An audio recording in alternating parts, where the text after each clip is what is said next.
الحمد لله رب العالمين الرحمن الرحيم مالك يوم الدين إياك نعبد وإياك نستعين اهدنا الصراط المستقيم صراط الذين أنعمت عليهم غير المغضوب عليهم ولا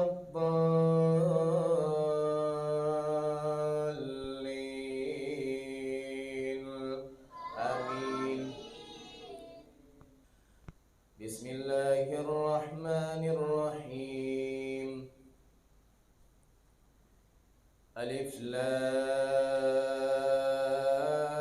لام را تلك آيات الكتاب المبين إنا أنزلناه قرآنا عربيا لعلكم تعقلون نحن نقص عليك أحسن القصص بما أوحينا إليك هذا القرآن وإن كنت من قبله لمن الغافلين إذ قال يوسف لأبيه يا أبت إني رأيت 11 كوكبا والشمس والقمر رأيتهم لي ساجدين قال يا بني لا تقصص رؤياك على إخوتك فيكيدوا لك كيدا إن الشيطان للإنسان عدو مبين وكذلك يجتبيك ربك ويعلمك من تأويل الأحاديث ويتم نعمته عليك وعلى آل يعقوب كما أتمها على أبويك من قبل إبراهيم وإسحاق إن ربك عليم حكيم لقد كان في يوسف وإخوته آيات للسائلين إذ قالوا ليوسف وأخوه أحب إلى أبينا منا ونحن عصبة إن أبانا لفي ضلال مبين اقتلوا يوسف أو اطرحوه أرضا يخل لكم وجه أبيكم وتكونوا من بعده قوما صالحين قال قائل منهم لا تقتلوا يوسف وألقوه في غيابة الجب يلتقطه بعض السيارة إن كنتم فاعلين قالوا يا أبانا ما لك لا تأمنا على يوسف وإنا له لناصحون أرسله معنا غدا يرتع ويلعب وإنا له لحافظون قال إني ليحزنني أن تذهبوا به وأخاف أن يأكله الذئب وأنتم عنه غافلون قالوا لئن أكله الذئب ونحن عصبة إنا إذا لخاسرون فلما ذهبوا به وأجمعوا أن يجعلوه في غيابة الجب وأوحينا إليه لتنبئنهم بأمرهم هذا وهم لا يشعرون وجاءوا أباهم عشاء يبكون قالوا يا أبانا إنا ذهبنا نستبق وتركنا يوسف عند متاعنا فأكله الذئب وما أنت بمؤمن لنا ولو كنا صادقين وجاءوا على قميصه بدم كذب قال بل سولت لكم أنفسكم أمرا فصبر جميل والله المستعان على ما تصفون. وجاءت سيارة فأرسلوا واردهم فأدلى دلوه قال يا بشرى هذا غلام وأسروه بضاعة والله عليم بما يعملون. وشروه بثمن بخس دراهم معدودة وكانوا فيه من الزاهدين.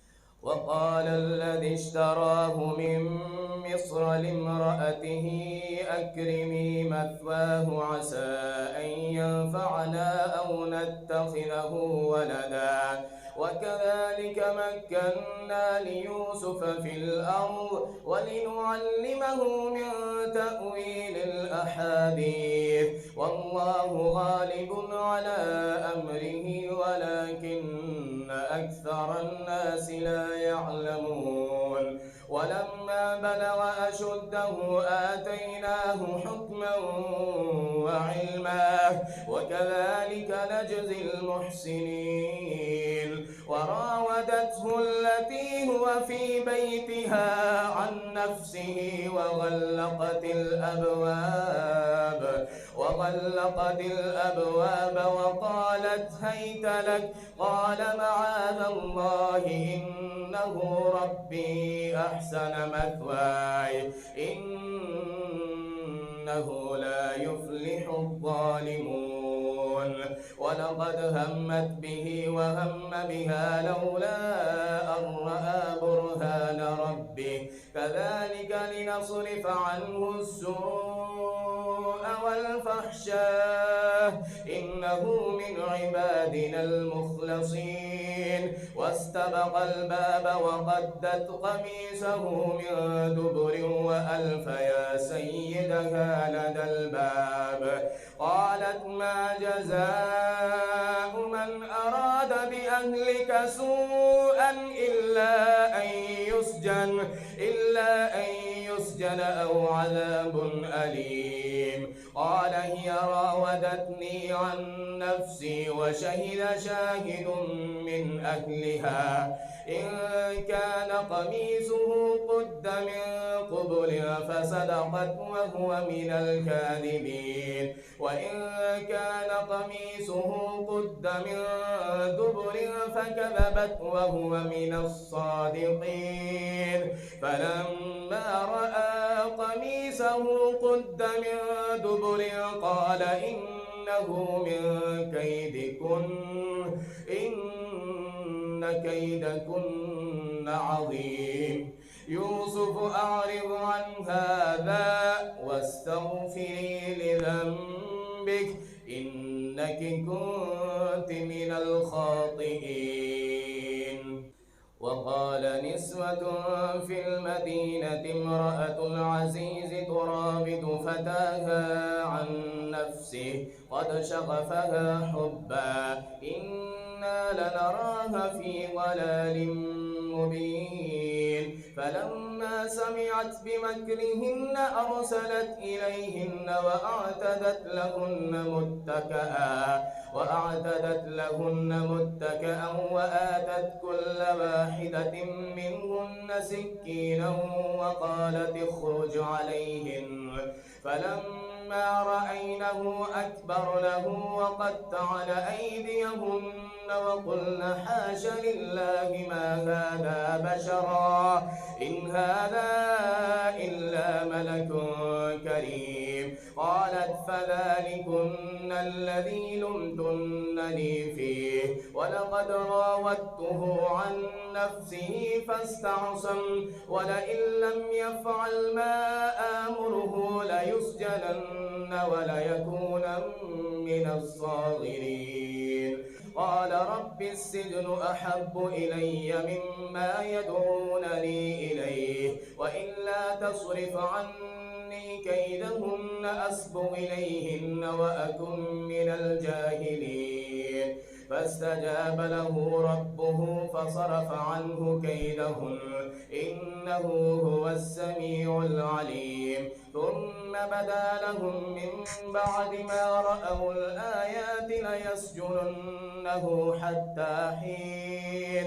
ودخل معه السجن فتيان قال أحدهما إني أراني أعصر خمرا وقال الآخر إني أراني أحمل فوق رأسي خبزا تأكل الطير منه نبئنا بتأويله إنا نراك من المحسنين. قال لا يأتيكما طعام ترزقانه إلا نبأتكما بتأويله قبل أن يأتيكما ذلكما مما علمني ربي إني تركت ملة قوم لا يؤمنون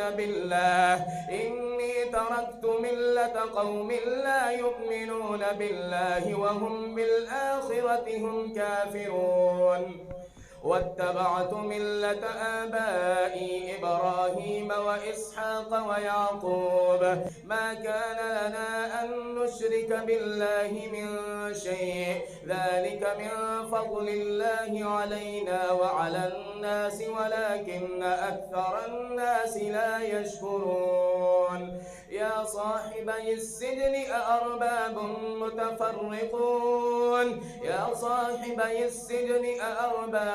متفرقون خير أم الله الواحد القهار. ما تعبدون من دونه إلا أسماء سميتموها أنتم وآباؤكم ما أنزل الله بها من سلطان إن الحكم إلا لله أمر ألا تعبدوا إلا إياه ذلك الدين القيم ولكن أكثر الناس لا يعلمون. يا صاحبي السجن أما أحدكما فيسقي ربه خمرا وأما الآخر فيصلب فتأكل الطير من رأسه قضي الأمر الذي فيه تستفتيان. وقال للذي ظن أنه ناج منهما اذكرني عند ربك فأنساه الشيطان ذكر ربه فلبث في السجن بضع سنين. وقال الملك إني أرى 7 بقرات سمان يأكلهن 7 عجاف وسبع سنبلات خضر وأخر يابسات. يا أيها الملأ أفتوني في رؤياي إن كنتم للرؤيا تعبرون. قالوا أضغاث أحلام وما نحن بتأويل الأحلام بعالمين. وقال الذي نجا منهما وادكر بعد أمة أنا أنبئكم بتأويله فأرسلون. يوسف أيها الصديق أفتنا في 7 بقرات سمان يأكلهن 7 عجاف و7 سنبلات خضر وأخر يابسات لعلي أرجع إلى الناس لعلهم يعلمون.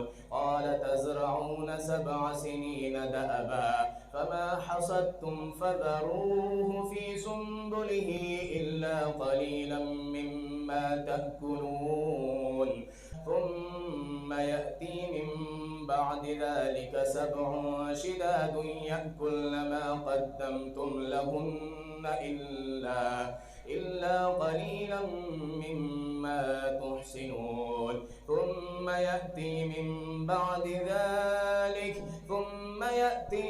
بعد ذلك عام فيه يغاث الناس وفيه يعصرون. وقال الملك ائتوني به فلما جاءه الرسول قال ارجع إلى ربك فاسأله ما بال النسوة اللاتي قطعن أيديهن إن ربي بكيدهن عليم. قال ما خطبكن إذ راوتن يوسف عن نفسه قلن حاش لله ما علمنا عليه من سوء. قالت امرأة العزيز الآن حس الحق أنا راودته عن نفسه وإنه لمن الصادقين. ذلك ليعلم أني لم أخنه بالغيب وأن الله لا يهدي كيد الخائنين. وما أبرئ نفسي إن النفس لأمارة بالسوء إلا ما رحم ربي إن ربي غفور رحيم. وقال الملك ائتوني به أستخلصه لنفسي فلما كلمه قال إنك اليوم لدينا مكين أمين. قال اجعلني على خزائن الأرض إني حفيظ عليم. وكذلك مكنا ليوسف في الأرض يتبوأ منها حيث يشاء نصيب برحمتنا من نشاء ولا نضيع أجر المحسنين ولأجر الآخرة خير للذين آمنوا وكانوا يتقون. وجاء إخوة يوسف فدخلوا عليه فعرفهم وهم له منكرون. ولما جهزهم بجهازهم قال ائتوني بأخ لكم من أبيكم ألا ترون أني أوفي الكيل وأنا خير المنزلين. فإن لم تأتوني به فلا كيل لكم عندي ولا تقربون. قالوا سنراود عنه أباه وإنا لفاعلون. وقال لفتيانه اجعلوا بضاعتهم في رحالهم لعلهم يعرفونها إذا انقلبوا إلى أهلهم لعلهم يرجعون. فلما رجعوا إلى أبيهم قالوا يا أبانا منع منا الكيل فأرسل معنا أخانا نكتل وإنا له لحافظون. قال هل آمنكم عليه إلا كما أمنتكم على أخيه من قبل فالله خير حافظا وهو أرحم الراحمين. ولما فتحوا متاعهم وجدوا بضاعتهم ردت إليهم قالوا يا أبانا ما نبغي هذه بضاعتنا ردت إلينا ونمير أهلنا ونحفظ أخانا ونزداد كيل بعير ذلك كيل يسير. قال لن أرسله معكم حتى تؤتون موثقا من الله لتأتونني به إلا أن يحاط بكم. فلما آتوه موثقهم قال الله على ما نقول وكيل. وقال يا بني لا تدخلوا من باب واحد وادخلوا من أبواب متفرقة وما أغني عنكم من الله من شيء إن الحكم إلا لله عليه توكلت وعليه فليتوكل المتوكلون. ولما دخلوا من حيث أمرهم أبوهم ما كان يغني عنهم من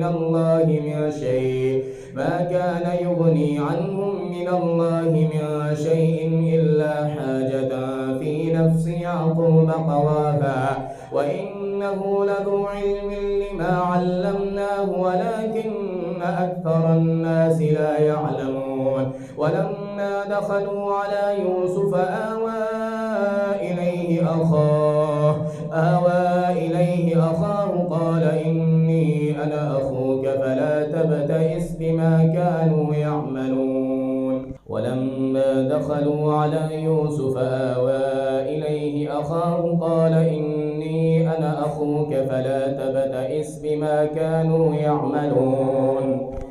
فلما جهزهم بجهازهم جعل السقاية في رحل أخيه ثم أذن مؤذن أيتها العير إنكم لسارقون.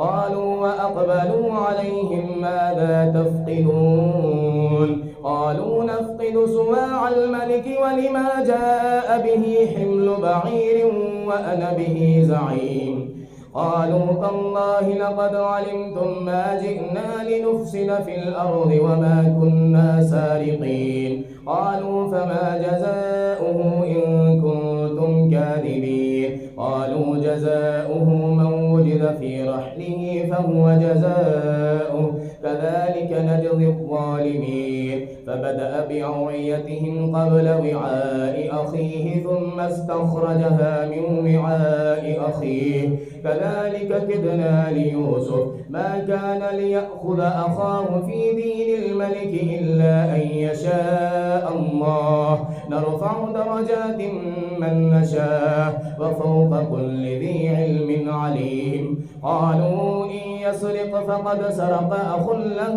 من قبل فأسرها يوسف في نفسه ولم يبدها لهم قال أنتم شر مكانا والله أعلم بما تصفون قالوا يا أيها العزيز إن له أبا شيخا كبيرا قالوا يا أيها العزيز إن له أبا شيخا كبيرا فخذ أحدنا مكانه إنا نراك من المحسنين قال معاذ الله أن نأخذ إلا من وجدنا متاعنا عنده إنا إذا لظالمون فلما استيئسوا منه خلصوا نجيا قال كبيرهم ألم تعلموا أن أباكم قد أخذ عليكم موثقا من الله ومن قبل ما فرطتم في يوسف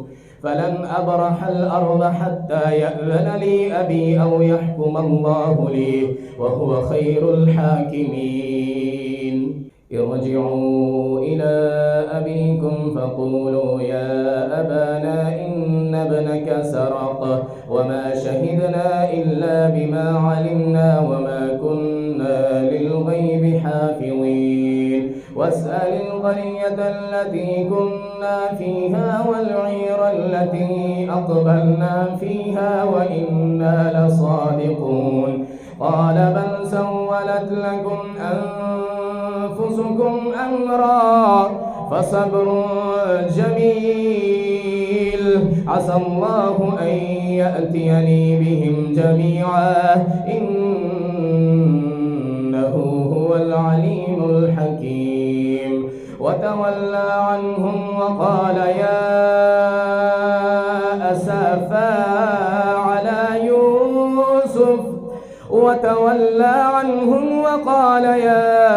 أسفا على يوسف وابيضت عيناه من الحزن فهو كظيم قالوا تالله تفتأ تذكر يوسف حتى تكون حرضا أو تكون من الهالكين قال إنما أشكو بثي وحزني إلى الله قال إنما أشكو بثي وحزني إلى الله وأعلم من الله ما لا تعلمون يا بني اذهبوا فتحسسوا من يوسف وأخيه ولا تيأسوا من روح الله إنه لا ييأس من روح الله إلا القوم الكافرون فلما دخلوا عليه قالوا يا أيها العزيز مسنا وأهلنا الضر وجئنا ببضاعة مزجاة فأوف لنا الكيل وتصدق علينا إن الله يجزي المتصدقين قال هل علمتم ما فعلتم بيوسف وأخيه إذ أنتم جاهلون قالوا أئنك لأنت يوسف قال أنا يوسف وهذا أخي قد من الله علينا إنه من يتق ويصبر فإن الله لا يضيع أجر المحسنين. قالوا تالله لقد آثرك الله علينا وإن كنا لخاطئين. قال لا تثريب عليكم اليوم يغفر الله لكم وهو أرحم الراحمين. اذهبوا بقميصي هذا فألقوه على وجه أبي يأت بصيرا وأتوني بأهلكم أجمعين. ولما فصلت العير قال أبوهم إني لأجد ريح يوسف لولا أن تفندون. قالوا تالله إنك لفي ضلالك القديم. فلما أن جاء البشير ألقاه على وجهه فارتد بصيرا قال ألم أقل لكم إني أعلم من الله ما لا تعلمون. قالوا يا أبانا استغفر